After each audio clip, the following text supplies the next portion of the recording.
Rust. A very unique and one-of-a-kind kind of game. It all starts with you naked on a beach near some water with a rock and a torch. It's a game about murder. It's a game about progression. It's a game about success. It's a game about being the best. What culture could a game with no structure have? What culture could a game with no set rules have? What culture could just a game in general have? That's what I'm going to tell you. I'm going to explain to you the different cultures and the way people act in Rust, what they value, the practices they enforce, the social understanding, and how the people interact with one another. So in Rust, everyone starts naked, with just a rock to get started and a torch to light your way. You have to go to monuments or wherever you please to gain your loot, whether it be killing people or exploring the world and trying to find resources. Regardless, progression is the culture. Progression is what needs to be done. That is what's valued, and that is the primary practice. Although there's more to do than just progression. Here, though, I'm trying to progress. I hear a gunfight, I go to the gunfight, whether it be in hopes of finding some leftover resources or just finding some leftover guns or whatever the case may be.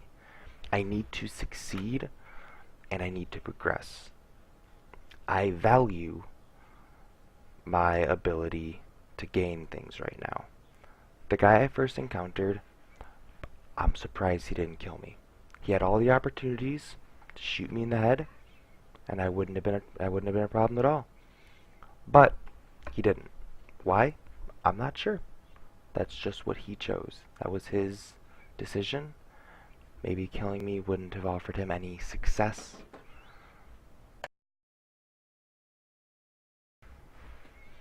But that shows another key point of the Rust culture. Not everyone values the same thing. Not everyone values bloodlust. Not everyone values murder. Some people value the bigger picture of progression. Some people value friendship. Some people value a different way of playing the game. Unlike the gentleman you just saw I encountered, I was just changing my settings real quick. It was mainly just my censorship because I didn't have anything censored before. But I was standing still. I was in my settings. I posed no threat. But that guy that came across me, he didn't think twice before killing me. Just put a bullet right in my head.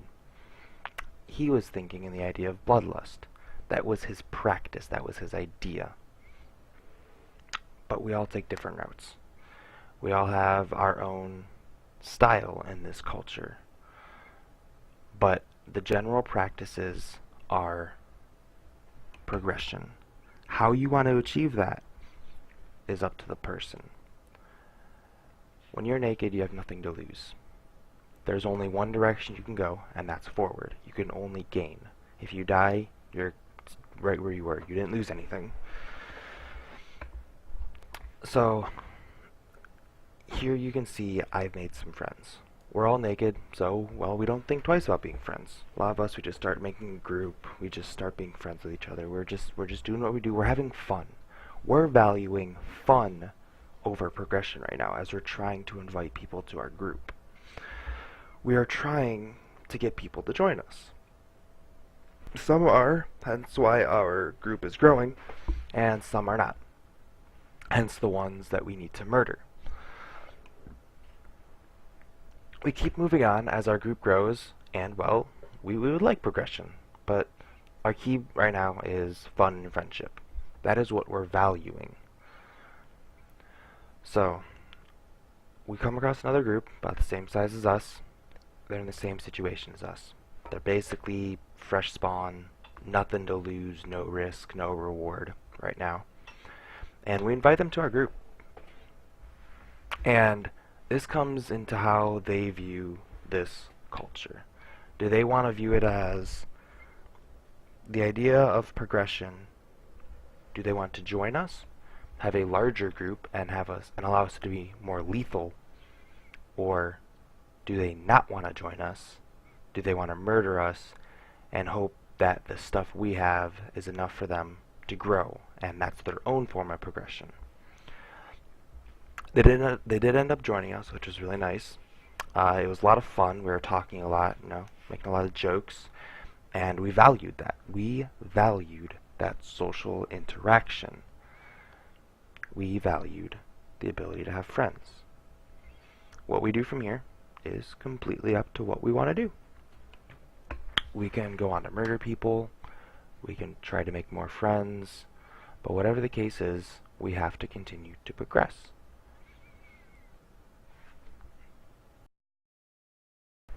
So right now we're seeing a lot of the culture from the subgroups or the subcultures, as we're seeing a lot of how the people with nothing act. The people with nothing typically act a bit nicer, but when they encounter something that allows them to move forward, that allows them to move towards their goal, and allows them to enforce their practices and their values, such as gaining weapons or the works. This shows a prime example of us attacking someone with a gun and trying to take that gun, because that would be really helpful for us. But this subgroup of, as I'm going to call it, the low tier people, we're trying to make do with what we have, which evidently is very little. We do not have much. We don't have much to work with. There may be a lot of us, but no matter what, we're outgeared. So the behavior that you can really see enforced is aggression. This game, the demographics of it is mostly males, and it's mostly people between the age of about 15 and 16 to mid to low 30s. So it's typically males that are still more energetic than they're the more energetic of the population. So a lot of them have that energy that they want to expend. They have that expendable energy, and they want to use that, and they normally funnel that into aggression, which, statistically speaking, males are typically more aggressive. So through this, it shows a wonderful example of how the demographic of young to middle-aged males are the ones playing this game that revolves almost primarily around aggression. So, after somewhat thoroughly going over the subculture of Fresh Spawn in Rust and how they treat the game, what they value, and how it's very different from higher tier players and what they value. Here I'm going to show you a higher tier player that doesn't quite value murdering other players, but instead is valuing the game for what it is, which is going into this location called military tunnels and fighting NPCs, or fighting AI, the game. Instead of killing other players, you're attacking the robots, essentially. You're attacking something pre-built into the game. So instead of having to deal with other players and dealing with what they want to do, you're having fun at your own terms. It's your choice to go down here, and it's your choice to fight these people. You can leave whenever you please, and they're just AI. So there's no nothing saying you have to be here. There's nothing forcing you to do what I'm doing. This is what I find enjoyment out of. I find it enjoying to be able to fight a fixed opponent, someone that has skill towards me, but isn't as crazy and unpredictable as random people. But in a game like Rust, it's only inevitable, no matter how much you'd rather fight lower tier players or the AI, you're going to encounter other players with guns. It's just the way Rust is. Whether you are successful through that means of Rust, or whether you're more successful fighting the AI, the choice is yours. You can try to avoid other people as much as possible, but eventually you're going to encounter other people. It's inevitable. It's a bit sad that there is no way to get around it. And no matter whenever you venture out, say you're just trying to go to the military tunnels, or you're trying to go to somewhere, you're going to encounter other people. Will those people always kill you? Not necessarily. Will they help you? Most of the time they won't. But always remember that every time you die, you lose everything. No matter what you had, you've now lost it. So that huge chunk of the culture, which is progression and success, when you die, you lose all of it. Everything you had on you is gone. Unless, for example, you have a house and you were able to save some of the stuff that you got previous times from killing people. That's the only way to actually keep things. But all in all, most of the time, you lose just about everything. I'm showing multiple clips now where I'm just encountering people, and most of the time I'm not even doing anything wrong. I might be running away, I might be trying to initiate a conversation, and time again I'm dying. I'm not looking for these people, I'm not trying to start fights. It's just happening. You're going to encounter these people whether you want to or not. It's just a part of Rust. Whether before when I had band-aids and tools, or when I'm naked, or when I had a gun, or whatever the case may be. A piece of Rust and a piece of what the other players value is that murder. That is their value, that is their behavior, those are their principles. And not everyone may share those principles, not everyone may agree with those principles. But in most situations, it's just the way it is. One key thing you have to be able to do when playing Rust, one key takeaway, is try again. If you die and you immediately give up, you will never progress. Never. Because everyone dies. You die eventually, you die at some point. And when you die, you might be discouraged. You might not want to play anymore. Whether you die to an NPC, like you see this happen here, or you die to another player, or you die because you starved to death, or you drowned to death, or you died from an explosion from someone raiding your base. Death is inevitable, and you always have to be willing to start up again. Whether your new startup fills you with this bloodlust to kill, and to succeed that way, or your new beginning encourages you to make friends and have a stronger circle to help defend. So you can either proceed towards anger as you're fairly mad, or you can proceed towards succession and progression, friendship, and a larger group. No matter what part of the game you're in though, a large portion of it is farming, which is what you're seeing right now. I'm going to one of the largest monuments called the launch site.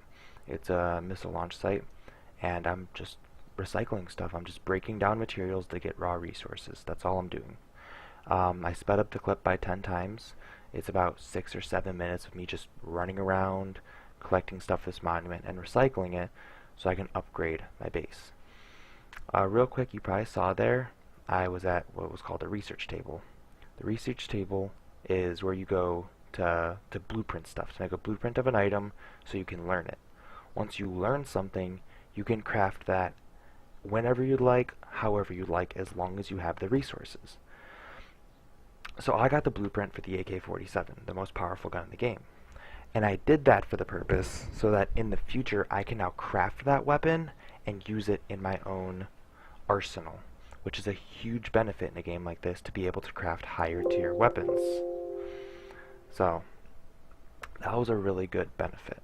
And a good chunk of the game revolves around just that, trying to learn new things.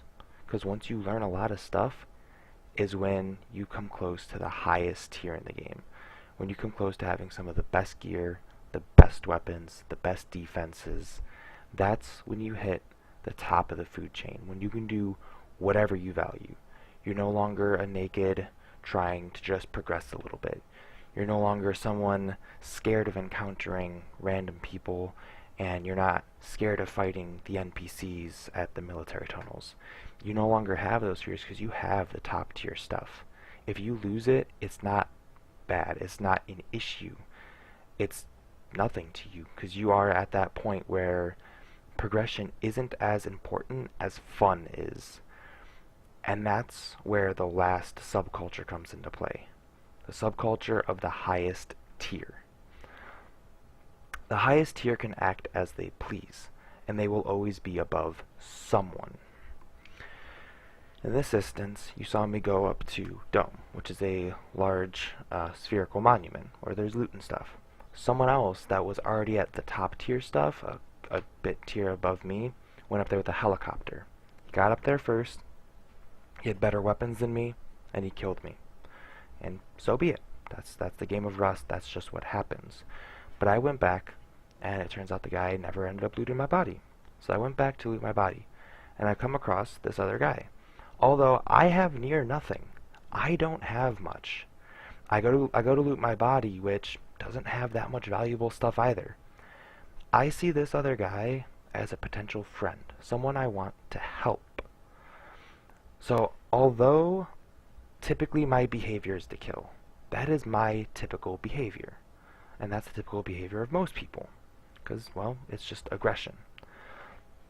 But even though I'm given this option to just kill this guy or leave or take my stuff and recycle it and get resources, I decide to be nice to this guy. I have a conversation with him and I start asking him what kind of stuff does he need. And I opt to drop him a few things that might benefit him. And I'm just trying to be a nice guy. It never hurts to be nice to people. And that's what I value. That is what I value. And he valued that as well. Because he probably could have killed me when I was down there naked. He could have just hit me with a satchel a few times and I would have died. But he chose to be friendly. And in Rust, there's subcultures in subcultures. There's the primary three subcultures of low tier, mid tier, and high tier. And then there's two subcultures in those, the ones that value bloodlust, murder, and brute success, and there's the ones that value friendship and hand-in-hand success. So, no matter the people you encounter, you will always have a different experience, because you will never encounter someone with the exact same stuff as you, with the exact same mindset, with the exact same values, principles, and social understanding. There are some people that don't even try to communicate. As you just saw in that clip, I was just running up Dome. I had no idea there was anyone around, and I just got sniped by someone. I just got sniped by someone sitting on some rocks, and I was dead. And, truth be told, people aren't consistent, because here's a clip of me sneaking up on what I heard to be a gunfight, and I shot the one guy just as he was going to go run into his house. Was that nice of me to do? No, that was very cruel. That was very mean. It probably set him back a bit, and frankly, I didn't even try to talk to him. I didn't say a single word. I just murdered him. You can't stay consistent in Rust. You can't always be friendly because there's situations where you can't be. You can't always murder because then you'll never be able to grow your group. You can't always do the same thing. Rust is a game where you have to evolve your mentality and change how you act. Within the cultures, you have to be able to adapt to each different culture for when the time permits. So the next thing here you're going to see me and my friend do is we have a trap house. This house is designed to trap people and murder them. The reason why we're doing this is we're playing on the weaknesses of the other players. We're playing on their aggression. We're trusting that they will be aggressive enough to chase us and we will benefit from this. So the moment they walked in the doorway, a bunch of shotgun traps went off.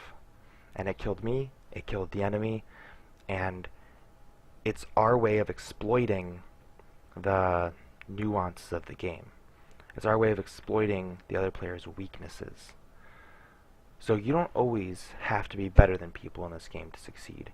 You don't have to be able to outshoot people, or outthink people, or outsmart people. You don't always have to be the most skilled player at this game, which is why anyone can play it. If you're not that skilled, you can communicate, make friends, and grow that way. Or, if you're not that skilled, you can build a trap base. Or if you are that skilled, you can go around killing people.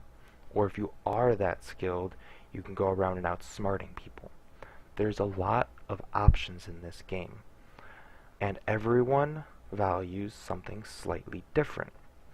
But they all come down to the three core principles, behavior, and values of succession, progression, and murder.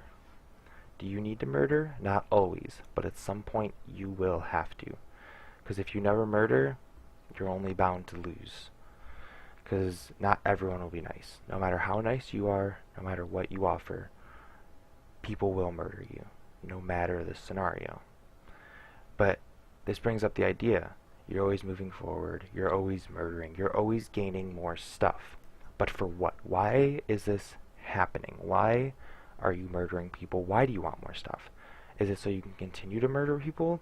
A bit, but there's a little more to it. It's also a matter of safety. When you know that the people aren't near your house, they're not threatening you, you know you can explore, have fun, make friends. But when you're constantly living with the issue of other players, that's when you want to get rid of them. Because they're causing you a problem, they're a hindrance, they're annoying, they're just not what you want to deal with. That's why murder is always needed. In this last clip, you're going to see the end-all be-all of Rust. Your crowning achievement and what you're aiming to do. Raiding. You raid for multiple reasons. You could raid to get rid of your neighbors if they're annoying, or if they've been attacking you a lot. You can raid to gain loot. You can raid to set an example. You can raid for revenge. You can raid for any reason of your choosing. But raiding is something exclusive only to the highest tier players. The players that can afford the oh so highly expensive explosives, and the explosive bullets, and the C4, and the things to blow down people's doors, the things to destroy all the work people have put into this game. Does it sound cruel? Does it sound unjust? Yes, because it is. You are taking what people have worked so hard to do, and you're destroying it. You're breaking in, and you're getting rid of everything they've done so you can take benefit from it. Is it a nice thing to do? Not at all. But it's a part of the culture. Because no matter how much stuff you have, you can always have more. So although progression is the primary culture, bloodlust comes down to it, because you can't progress without bloodlust. Like I said earlier, you can't progress without killing. You will hit a roadblock. Same thing goes for this. You can only farm so much. You can only kill so many people. But if you raid someone that's killed twice as many people as you, you are now going to have twice as much stuff. So you're not wasting twice the time. You're only wasting 1 times the time, and then you're benefiting from the time they've used. And that's the purpose of raiding, is to gain from other people's time. That's why it's the end game. You can't raid if you don't have much. You can't raid if you can't afford it. You simply can't raid without the proper materials. So raiding is for only the highest of the tiered players. It's for those who have everything and just want more. They always just want more. And yeah, that's my full cultural analysis of Rust. From each subculture of the low tier, the mid tier, and the high tier, and the cooperative, nice, and friendly subculture to the aggressive and the bloodlust culture. Are there more than just those five? Yes. Can you find more than just those five? Yes. But those five make up the primary groups. What kinds of behavior, what models of practice, that's it. The progression, that is the model practice. That is what you want to practice. The behavior that goes along with it is optional. The difference is in the values. That's evident from minute one of playing. Some value friendship and fun, like me and my friends are doing right now. We're exploiting a little silly thing we found. Some people value bloodlust and killing. It makes them feel powerful. And the social understanding behind this shows clean, cut, and dry how humans act. And I think it's wonderful. Because humans can't act like this in real life. Humans can't go around murdering and being aggressive. They get put in jail, they get killed. But in this game, people can show some of their true colors.